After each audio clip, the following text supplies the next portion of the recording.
दोस्तों, किसी के भी मन की बात जानने के लिए 3 तरीके होते हैं और इन 3 तरीकों के बारे में समझना बेहद ज़रूरी है। अगर आप इन 3 तरीकों को समझ लेते हैं, तो आप किसी की भी मन की बातें आसानी से समझ सकते हैं, जान सकते हैं। तो आइए इसे एक बोध कहानी के माध्यम से समझते हैं कि आखिर कैसे हम दूसरों की मन की बातों को जान सकते हैं, समझ सकते हैं। बहुत समय पहले की बात है। एक राज्य में एक छोटा-सा गाँव था। उस गाँव में 2 भाई रहा करते थे। बड़ा भाई अंधा था, जिस कारण वह घर पर ही बैठा रहता था और छोटा भाई खेती किया करता था। लेकिन खेती की जमीन जंगल के नज़दीक होने से वहाँ बहुत अधिक जंगली जानवर आया करते थे, जिससे फसल का बहुत नुकसान होता था। इस बात से छोटा भाई बहुत अधिक परेशान रहता था। लेकिन एक दिन उसे एक तरकीब सूझी। उसने सोचा कि खेतों में से इन जानवरों को भगाने के लिए क्यों ना मैं अपने बड़े भाई की मदद लूँ। वैसे भी बड़े भैया अंधे हैं और घर पर बैठे रहते हैं। घर की बजाय अगर वो खेत पर बैठे रहेंगे तो जानवरों के आने की आहट सुनकर वो उन्हें जोर से चिल्लाकर भगा देंगे, जिससे हमारी फसलें बर्बाद होने से बच जाएंगी। ये सब सोच विचार कर उसने अपने खेत पर ही एक छोटी सी झोपड़ी तैयार की और अपने अंधे भाई को उस खेत पर लाकर बैठा दिया और बोला, भैया, जैसे ही किसी जानवर के आने की आहट आपको सुनाई दे तो आप जोर जोर से चिल्लाना। आपकी आवाज़ सुनकर वो जानवर यहाँ से भाग जाएंगे और हमारी फसलें नष्ट होने से बच जाएंगी। बड़ा भाई छोटे भाई की बात मान लेता है और उस दिन से खेत पर ही रहना शुरू कर देता है। जब भी किसी जानवर की आहट उसे सुनाई देती तो वो तुरंत जोर जोर से चिल्लाना शुरू कर देता, जिससे वह जानवर उसके खेत से भाग जाते। ऐसा करते करते कई हफ्ते बीत चुके थे। तभी एक दिन उसके खेत में एक हिरण भागता हुआ आता है और उसके खेत की बाड़ को तोड़ता हुआ चला जाता है। लेकिन उसी हिरण का पीछा करते हुए उस राज्य का राजा भी उसके खेत में आ पहुंचा। तभी राजा की नज़र उस अंधे व्यक्ति पर पड़ती है। राजा उस व्यक्ति से कहता है, सुनो, मैं यहाँ पर एक जानवर का पीछा करते हुए आया हूँ। क्या तुमने उस जानवर को यहाँ से जाते हुए देखा है? इस पर वह व्यक्ति राजा से कहता है, हे राजन, मैं तो अंधा हूँ, मैं भला किसी जानवर को कैसे देख सकता हूँ। लेकिन मैं आपको इतना जरूर बता सकता हूँ कि जो जानवर मेरे खेतों से होकर भागा है वह आपके लायक नहीं है। आप उसके पीछे अपना समय यूं ही व्यर्थ में बर्बाद कर रहे हैं। राजा उस अंधे व्यक्ति की बात सुनकर अचरज में पड़ गया। उसने सोचा कि ये तो अंधा है, फिर इसे कैसे पता कि जिस हिरण का मैं पीछा कर रहा हूँ वो मेरे लायक है ही नहीं। इस बात को मुझे ये अंधा व्यक्ति कैसे बता सकता है? तभी राजा उस अंधे व्यक्ति से कहता है, कहीं तुम मुझसे झूठ तो नहीं कह रहे? क्योंकि एक तरफ तुम कहते हो कि तुम अंधे हो और दूसरी तरफ तुम ये भी बता रहे हो कि जो जानवर यहाँ से भागा है वो मेरे लायक नहीं है। यह सुन वह अंधा व्यक्ति कहता है, हे राजन, जिसे आप एक हिरण समझ रहे हैं, असल में वो एक हिरण है ही नहीं, वो एक हिरणी है और वो भी गर्भवती है। और जहाँ तक मुझे ज्ञात है, मैंने आज तक किसी राजा को किसी गर्भवती हिरणी का शिकार करते हुए नहीं सुना है। और इसी कारण मैं आपसे कह रहा हूँ कि वो हिरणी आपके लायक नहीं है। आप उसके पीछे भागकर अपना समय यूं ही बर्बाद ना करें। यह सुनकर वह राजा और भी अचरज में पड़ गया। वह सोचने लगा कि आखिर यह आदमी कैसे जान सकता है कि वो हिरणी है और गर्भवती है। राजा कुछ देर तक सोचने विचारने के बाद अपने सेनापति से कहता है, सेनापति जी, मुझे वो जानवर जिंदा चाहिए, क्योंकि मुझे पता करना है कि क्या वह हिरणी है और क्या वह सच में गर्भवती है। क्योंकि यह नेत्रहीन आदमी पूरे विश्वास के साथ कह रहा है और मुझे इसके बात की पुष्टि करनी है। यदि वह हिरणी है और गर्भवती है तो वह हमारे शिकार के लायक नहीं है, क्योंकि हम तो एक हिरण का पीछा कर रहे थे। इसीलिए जाओ और पता लगाओ कि क्या वह हिरणी है। सेनापति राजा की आज्ञा पाकर कुछ सैनिकों के साथ उस जानवर को खोजने निकल जाता है और कुछ देर बाद जब वह लौटकर वापस आता है तो वह राजा से कहता है, हे राजन, इस अंधे व्यक्ति ने जो कुछ भी कहा है सब सत्य है। वह एक हिरणी ही है और वह भी गर्भवती है। यह सुनकर राजा आश्चर्यचकित रह गया। उसे समझ नहीं आ रहा था कि एक अंधा आदमी कैसे पता कर सकता है कि वह एक हिरणी है और तो और वो गर्भवती भी है। भला एक अंधा आदमी यह कैसे देख सकता है, कैसे जान सकता है? आखिर इसे यह बात कैसे पता चली? इसी तरह के और भी कई प्रश्न राजा के दिमाग में चलने लगे। अब राजा ने यह ठान लिया था कि मुझे इस बात की तह तक पहुंचना ही है कि यह अंधा व्यक्ति कैसे जान गया कि वह जानवर एक हिरणी ही है। यह सोच करके राजा उस अंधे व्यक्ति के पास जाता है और उससे कहता है, देखो, मैं यह तो नहीं जानता कि तुम सचमुच अंधे हो या नहीं, लेकिन मैं तुमसे एक बात जानने आया हूँ कि क्या तुम मेरे प्रश्नों के सही सही उत्तर दोगे? यह सुन वह अंधा व्यक्ति कहता है, हे राजन, आप जो कुछ पूछना चाहते हैं पूछ सकते हैं। मैं आपके सभी प्रश्नों के बिल्कुल सच सच जवाब दूंगा। इस पर राजा कहता है, देखो, एक तरफ तो तुम कहते हो कि तुम अंधे हो, और दूसरी तरफ तुमने बता दिया कि जिस जानवर का पीछा मैं कर रहा हूँ वह एक हिरणी है, और तो और वह गर्भवती भी है। आखिर तुम्हें यह कैसे पता चला? तुम्हारे खेत में और भी तो जानवर आते होंगे, और भी तो जानवर यहाँ से गुजरते होंगे, फिर तुमने यह कैसे अंदाजा लगाया? इस पर वह अंधा व्यक्ति कहता है, हे राजन, आप जिस हिरणी का पीछा कर रहे थे वह हिरणी जब मेरे खेत में आई तो उसकी रफ्तार और उसके भागने के तरीके से मुझे यह समझ आ चुका था कि वह एक हिरणी है, और मेरे खेत की जो बाड़ है वो बहुत छोटी है, उसकी ऊंचाई ज़्यादा नहीं है। अगर कोई हिरण होता तो उस बाड़ को बड़ी ही आसानी से छलांग लगाकर पार कर जाता, लेकिन वह हिरणी इस बाड़ को तोड़कर भागी है। अगर वह इस बाड़ को छलांग लगाकर पार करने की कोशिश करती तो इससे उसके बच्चे को खतरा होता, और इसी बात से मैंने यह अनुमान लगा लिया कि वह गर्भवती है। इस कारण वह ज़्यादा ऊंची छलांग ना लगाकर मेरे खेत के बाड़ को तोड़ती हुई निकल गई। इस पर राजा के मन में एक और प्रश्न उठा। राजा ने पूछा, लेकिन तुम्हें कैसे पता चला कि वह एक हिरणी ही है? और भी तो कोई दूसरा जानवर बाड़ तोड़कर भाग सकता था। यह सुन वह अंधा व्यक्ति कहता है, हे राजन, मैं पूरा दिन सुबह शाम यहीं पर बैठा रहता हूँ, और मेरे सुनने की शक्ति भी बहुत तेज है।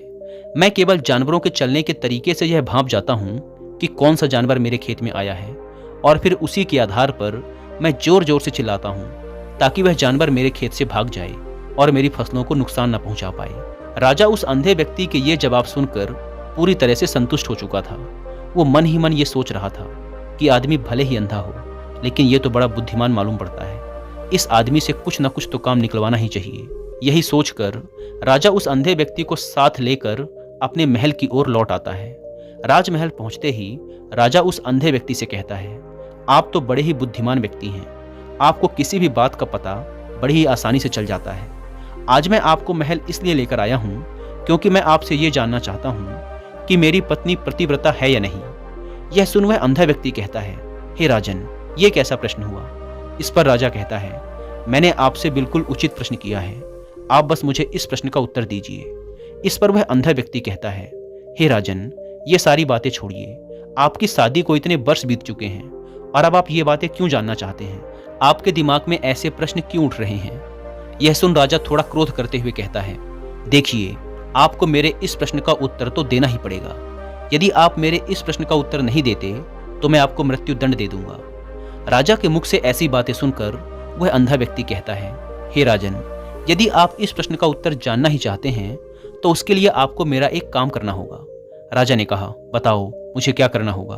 वह अंधा व्यक्ति कहता है, इसके लिए आपको अपनी पत्नी को मेरे साथ एक कमरे में अकेला छोड़ना होगा। उस अंधे व्यक्ति के मुंह से यह बात सुनकर राजा पहले तो क्रोधित हो जाता है, लेकिन फिर कुछ देर तक सोच विचार करने के बाद वह उस अंधे व्यक्ति की बात मान लेता है और अपने मंत्री से कहता है, मंत्री जी, मेरी पत्नी को और इस अंधे व्यक्ति को कुछ देर के लिए एक कमरे में अकेला छोड़ दो। मंत्री बिल्कुल ऐसा ही करता है। अब रानी और वह अंधा आदमी एक कमरे में बंद हो चुके होते हैं। तभी वह अंधा आदमी शर्माते हुए रानी से कहता है, मुझे आपको छूना है। इस बात पर रानी अत्यधिक क्रोधित हो जाती है और उस अंधे आदमी को पकड़ पकड़ कर पीटने लगती है, कभी लातों से, कभी हाथों से, तो कभी पटक पटक कर। इस तरह से उसने उस अंधे आदमी की बहुत पिटाई की। उसके बाद वह अंधा आदमी किसी तरह से अपनी जान बचाकर उस कमरे से भाग निकलता है और राजा के पास पहुंचकर राजा से कहता है, हे राजन, आपकी पत्नी पतिव्रता नहीं है। यह बात सुनकर राजा अत्यधिक क्रोधित हो उठता है और म्यान से अपनी तलवार निकालकर सीधा रानी के पास जाता है और रानी की गर्दन में तलवार रखकर क्रोध भरे स्वर में कहता है, रानी जी, आज मैं जो भी सवाल आपसे करूंगा उसका मुझे एकदम सच सच जवाब देना। अगर आपने एक भी शब्द झूठ बोला तो मैं आपका सर धड़ से अलग कर दूंगा। इसके बाद वह राजा कहता है, आप मुझे बताइए कि आप पतिव्रता हैं या नहीं। इस प्रश्न के उत्तर में रानी कहती है, हे राजन, आप भले ही इसी क्षण मेरा सर धड़ से अलग कर दीजिए, लेकिन मैं पतिव्रता नहीं हूँ।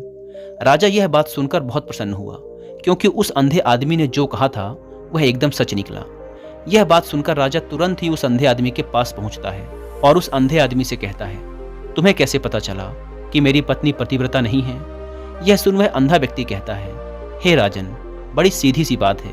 मैंने तो आपकी पत्नी से सिर्फ इतना ही कहा था कि मुझे आपको छूना है, और इस बात पर वो इतना अधिक क्रोधित हो उठी कि क्रोध में आकर उन्होंने मुझे लात घूंसों से पीटना शुरू कर दिया। भला कोई पतिव्रता स्त्री किसी दूसरे पुरुष को कैसे छू सकती है? लेकिन उन्होंने ना आव देखा ना ताव, सीधा मुझ पर लात घूंसे बरसाने शुरू कर दिए। यह भी तो एक छूना ही हुआ, और एक पतिव्रता स्त्री कभी भी किसी पराये पुरुष को नहीं छूती। जब मैंने उन्हें छूने के लिए कहा था तो वो उसी समय मुझे मना कर सकती थी, लेकिन उन्होंने तो मुझे पीटना शुरू कर दिया, और देखते ही देखते उन्होंने मेरे पूरे शरीर को छू लिया। अब आप ही बताइए, ऐसी स्त्री भला पतिव्रता कैसे हो सकती है? इस पर राजा प्रसन्न होते हुए कहता है, तुम तो सच में बहुत ही बुद्धिमान मालूम पड़ते हो। चलो ठीक है, तुम मेरे एक प्रश्न का और जवाब दो। अगर तुमने मेरे इस प्रश्न का एकदम सही सही जवाब दे दिया तो मैं तुम्हें यहाँ से जाने दूंगा। इसके बाद राजा उस अंधे व्यक्ति से पूछता है कि तुम मुझे बताओ, क्या मैं सच में अपने पिताजी का ही बेटा हूँ या फिर किसी और का? यह सुन वह अंधा व्यक्ति कहता है, हे राजन, इस बात से आपका क्या लेना देना? आप किसी की भी औलाद हो, आप हैं तो इस राज्य के राजा, इसीलिए इस प्रश्न को जाने दीजिए। लेकिन राजा जिद पर अड़ जाता है और कहता है, नहीं नहीं, मुझे इस प्रश्न का एकदम सटीक जवाब चाहिए, अन्यथा यह प्रश्न मुझे हमेशा परेशान करता रहेगा। इसीलिए मैं इसका सही जवाब जानना चाहता हूँ। यदि तुम इस प्रश्न का सही जवाब दे देते हो तो तुम यहाँ से जा सकते हो, फिर मैं तुम्हें नहीं रोकूंगा। इस पर वह अंधा आदमी कहता है, हे राजन, इसके लिए तो मुझे आपकी माँ के पास जाने की भी कोई जरूरत नहीं है। मैं आपको अभी बता सकता हूँ कि आप किसकी औलाद हैं, लेकिन उससे पहले मैं चाहता हूँ कि आप मुझे वचन दें कि आप मुझ पर क्रोध नहीं करेंगे। राजा ने कहा, मैं तुम्हें वचन देता हूँ कि मैं तुम पर क्रोध नहीं करूंगा। इसके बाद वह अंधा आदमी राजा से कहता है, हे राजन, आप हैं तो अपने ही पिता की संतान, लेकिन आप पर एक कंजूस सेठ की छाया पड़ी हुई है। यह सुन राजा बहुत क्रोधित हो उठा और तुरंत तलवार निकालकर अपनी माँ के पास जा पहुंचा। वह वहां पहुंचकर अपनी माँ से कहता है, माँ, आप मुझे सच सच बताइए, क्या मैं अपने ही पिता का पुत्र हूँ या नहीं? यदि आपने मुझसे सच नहीं कहा तो मैं यहीं पर अपने प्राण त्याग दूंगा। मुझे बताओ सच क्या है? यह सुन राजा की माँ कहती है, बेटा, है तो तू अपने ही पिता का पुत्र, लेकिन तुम पर एक कंजूस सेठ की छाया पड़ी हुई है। जब मैं एक बार नहाने के बाद अपना चेहरा आईने में देख रही थी, तभी उस कांच के पीछे मुझे एक कंजूस सेठ नजर आता है और उसी की छाया तुम पर पड़ चुकी है। यह सुन राजा बहुत खुश हो जाता है और वह तुरंत भागता हुआ उस अंधे आदमी के पास पहुंचता है और उस अंधे आदमी से कहता है, तुम्हें यह कैसे पता चला कि मुझ पर एक कंजूस सेठ की छाया पड़ी हुई है? यह सुन वह अंधा व्यक्ति कहता है, हे राजन, आपने मुझसे कई सारे सवाल पूछे जिनका मैंने आपको एकदम सटीक जवाब दिया है। यदि कोई और राजा होता तो इसके बदले अब तक मुझे ढेर सारे इनाम मिल चुके होते, लेकिन अब तक आपने एक फूटी कौड़ी तक नहीं दी है। इसी बात से मैंने अनुमान लगा लिया था कि आप बहुत कंजूस हो। यह बात सुनकर राजा जोर जोर से हंसने लगा और कहता है, तुम बुद्धिमान होने के साथ साथ चतुर भी हो। तुम मुझसे जो कुछ मांगोगे मैं तुम्हें जरूर दूंगा, लेकिन उससे पहले तुम मुझे ये बताओ कि तुम्हें कैसे पता चल जाता है कि कौन सी बात सही है और कौन सी गलत? तुम किसी भी प्रश्न का इतना सही और सटीक जवाब कैसे दे पाते हो? इस पर वह अंधा व्यक्ति कहता है, हे राजन, मैं तो वैसे भी अंधा हूँ। यदि मेरी आंखें होती तो मैं किसी के भी मन की बात बड़ी आसानी से जान लेता। मन की एक भाषा होती है और यह भाषा मनुष्य के शरीर के व्यवहार के रूप में देखी जा सकती है। उसकी आंखों से, उसके होठों से, उसके काम करने के तरीके से, उसकी आवाज़ और उसकी क्रियाओं से यह पता किया जा सकता है कि उसके मन में क्या चल रहा है। इसके आधार पर हम किसी की भी मन की बातें जान सकते हैं, परंतु मैं तो नेत्रहीन हूँ, देख नहीं सकता, इसीलिए मैं क्रियाओं से देखता हूँ। यदि मुझे कोई बात जाननी हो तो सामने वाले व्यक्ति को कुछ काम देना पड़ता है। इसके बाद सामने वाला व्यक्ति किस तरीके से उस काम को करता है और क्या प्रतिक्रिया देता है, उस आधार पर ही मैं पता लगा पाता हूँ कि उसके मन में क्या चल रहा है। यह सुन वह राजा कहता है, तो क्या इसका मतलब ये हुआ कि मैं भी किसी के भी मन की बातें जान सकता हूँ? इस पर वह अंधा आदमी कहता है, निश्चित रूप से आप भी किसी भी व्यक्ति के मन की बातें जान सकते हैं, जिसके लिए आज मैं आपको 3 तरीके बताने वाला हूँ, और ये तीनों ही तरीके बहुत आसान और सरल हैं। लेकिन हे राजन, उससे पहले आपको अपने ऊपर काम करना होगा, और वह काम है अपने मन को शांत करना। आपको अपने मन को वर्तमान में लाना होगा, ध्यान को एकाग्र करना होगा। जब हम अपने मन को एकाग्र करते हैं, वर्तमान में लाते हैं, तो हम दूसरों के मन की बात जान सकते हैं, क्योंकि वह आदमी अभी भी अपने मन में वर्तमान में ही सोच रहा है। इसलिए हमें भी मन को वर्तमान में ही लाना होगा, तभी हम उसके मन की बातें जान सकते हैं। यदि हम अपने अतीत के विचारों में डूबे हुए हैं तो वह अगला आदमी जो कुछ भी वर्तमान में सोच रहा है, अपने मन में बातें कर रहा है, वह हम कैसे जान पाएंगे? क्योंकि हम तो उस समय अतीत के विचारों में खोए हुए हैं। इसीलिए किसी के भी मन की बात जानने के लिए हमें सबसे पहले अपने मन को एकाग्र करना होगा, उसे वर्तमान में लाना होगा। आगे वह व्यक्ति राजा से कहता है, जो 3 तरीके मैं आपको बताने वाला हूँ, इन 3 तरीकों से बड़ी ही आसानी से किसी के भी मन की बात जान सकते हैं। इसके बाद वह अंधा आदमी राजा से कहता है, राजन, जो सबसे पहला तरीका है वह है आंखों पर ध्यान देना। किसी व्यक्ति से बात करते समय उसकी आंखों में देखना, उसकी आंखों की हरकत पर ध्यान देना सबसे ज़्यादा जरूरी है, क्योंकि आंखें वह जादुई अंग हैं जो बोलती तो नहीं पर बहुत कुछ कह देती हैं। यदि हम लोगों के आंखों के इशारों को समझना सीख जाएं, तो हम जान पाएंगे कि सामने वाला व्यक्ति क्या सोच रहा है, उसके दिमाग में क्या चल रहा है और अभी वह क्या करने वाला है। मेरे पास आंखें नहीं हैं, लेकिन मैंने अपने गुरु से यह विद्या सीखी है, क्योंकि बहुत साल पहले मेरे पास आंखें थी और मैं उस वक्त लोगों के मन की बातें सिर्फ उनकी आंखों से ही जान लेता था। इसीलिए यदि आप भी दूसरों के दिमाग को पढ़ना चाहते हैं, उनकी मन की बातें जानना चाहते हैं, तो आपको भी उनकी आंखों पर ध्यान देना चाहिए। जैसे कि उनकी आंखों का आकार कैसा है, वह कब, कहाँ और किधर देख रहा है। जब आप उससे बातें कर रहे हैं तो क्या वह आंखें इधर उधर मुड़ रहा है, कभी ऊपर तो कभी नीचे या कभी आसपास, या फिर उसकी आंखें निराश दिख रही हैं या फिर आंखें खुश नजर आ रही हैं। जैसे कि चोर होता है, उसकी आंखों में जब हम देखते हैं तो हमें समझ आ जाता है कि अगले आदमी ने कोई गलती की है। ठीक इसी प्रकार जब आप किसी चालाक व्यक्ति की आंखों में देखते हैं तो आप पाएंगे कि उसकी आंखों में एक चालाकी की भाषा होती है। हे राजन, यदि आपको यह पता लगाना है कि सामने वाला व्यक्ति आपसे झूठ बोल रहा है या सच, तो इसके लिए आपको उसकी आंखों में देखना अति आवश्यक है। यदि आपसे बातें करते समय वो व्यक्ति अपनी आंखें इधर उधर घुमा रहा है, ऊपर नीचे दाएं बाएं इधर उधर हर जगह देख रहा है, तो इसका मतलब यह हुआ कि वह उस बात से निकलने का कोई रास्ता ढूंढ रहा है, वो कोई झूठ बना रहा है। यदि सामने वाला व्यक्ति आपसे कोई झूठ बोलने का प्रयास कर रहा है तो वो आपसे नजरें नहीं मिला पाएगा, इधर उधर देखेगा, ऊपर नीचे देखेगा, लेकिन वह आपकी आंखों में आंखें डालकर कभी नहीं देख पाएगा, क्योंकि उसे डर है कि यदि उसने आपकी आंखों में आंखें डालकर देखा तो उसका झूठ पकड़ा जाएगा, लोगों को उसकी सच्चाई का पता चल जाएगा, उसकी बातों पर शक हो जाएगा। इसीलिए हे राजन, जब आप किसी की आंखों में आंखें डालकर यह देखना शुरू कर देंगे कि उसके हाव भाव क्या हैं, तो आप उस व्यक्ति की मन की बातें पढ़ना भी शुरू कर देंगे। ठीक इसी प्रकार चेहरे के हाव भाव भी होते हैं, जिनसे हम दूसरों की मन की बातें बड़ी आसानी से समझ सकते हैं, और इन्हें भी समझना बेहद जरूरी है। कभी कभी कोई व्यक्ति अपने चेहरे के अंग जैसे आंख, होंठ, मुस्कान के माध्यम से बहुत सी अलग अलग प्रतिक्रियाएं देता है। यदि आप किसी व्यक्ति के चेहरे पर गौर करेंगे तो आप आसानी से समझ पाएंगे कि उस व्यक्ति के मन के भाव क्या हैं। क्या वह बहुत दुखी है या फिर बहुत खुश है, या फिर उसके मन में किसी बात का तनाव है, वह अपने अंदर क्या महसूस कर रहा है।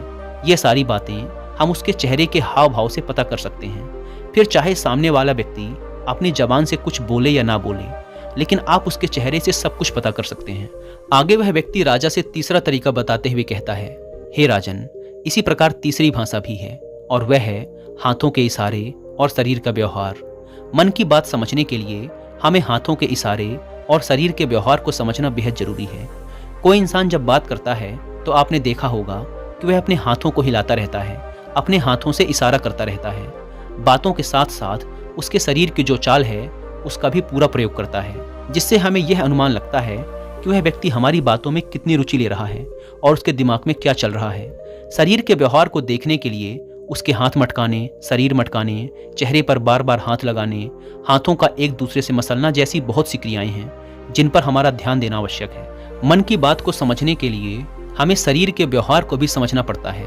यदि हम सही से ध्यान देकर इन 3 चीज़ों को अच्छे से समझ लेते हैं तो हम बहुत जल्दी किसी के भी मन की बातें बड़ी आसानी और सरलता से जान सकते हैं। इसीलिए हे राजन, यदि आपको किसी की मन की बातें जाननी हैं तो आपको उसकी आंखों पर, उसके चेहरे पर, उसके शरीर के हाव भाव पर और उसके हाथों को ध्यानपूर्वक देखना और उनकी भाषा को समझना होगा, जिससे आप यह समझ पाएंगे कि आखिर उसके मन में क्या चल रहा है और वह क्या सोच रहा है। लेकिन उससे पहले आपको अपने मन को एकाग्र करना होगा, शांत करना होगा और अपने ध्यान को वर्तमान में लाना होगा। तभी आप सामने वाले की इन सभी क्रियाओं पर ध्यान दे पाएंगे, उन्हें समझ पाएंगे। अन्यथा आप यदि अतीत की घटनाओं में व्यस्त हैं, भविष्य की कल्पनाओं में व्यस्त हैं, तो आप उस व्यक्ति के हाव भाव पर कभी ध्यान ही नहीं दे पाएंगे, और ना ही आप ये कभी जान पाएंगे कि उस व्यक्ति के मन में क्या चल रहा है, वो क्या सोच रहा है। आपने देखा होगा कि ऐसे कई बड़े संत महात्मा हैं जो बड़ी ही शांति और ध्यान से हमें देखते हैं और सिर्फ देख कर ही ये बता देते हैं कि हमारे मन में क्या चल रहा है, हम उनसे क्या जानने आए हैं। और इसका सबसे बड़ा कारण ये है कि वो लोगों के दिमाग को पढ़ सकते हैं, उनके मनोभावों को समझ सकते हैं, क्योंकि उनका मन एकाग्र है, शांत है और यही कारण है कि वो लोगों के मन की बातें बड़ी सरलता से समझ जाते हैं। उस अंधे व्यक्ति की ये बातें सुनकर राजा बहुत अधिक प्रभावित हुआ। उसने उसे ढेर सारे पुरस्कार दिए और ससम्मान उसे महल से विदा कर दिया। दोस्तों, उम्मीद है कि आपको इस कहानी से बहुत कुछ सीखने को मिला होगा और अगर आपको वीडियो पसंद आई तो वीडियो को लाइक और चैनल को सब्सक्राइब जरूर करें। धन्यवाद।